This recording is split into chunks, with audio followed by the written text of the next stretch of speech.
Hello guys, welcome to my vlog. So, andito po tayo ngayon sa Teresa. Ito po yung kalsada.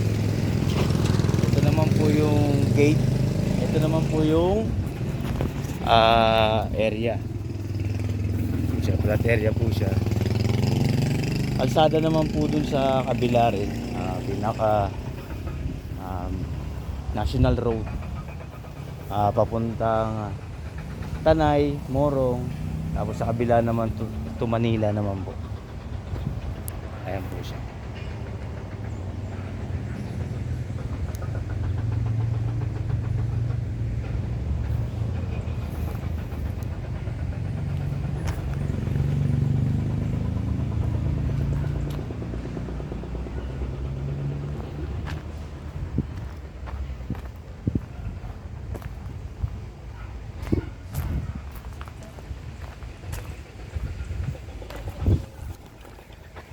So, ayan po yung details, ma'am, sir. I-PPM ko na lang po.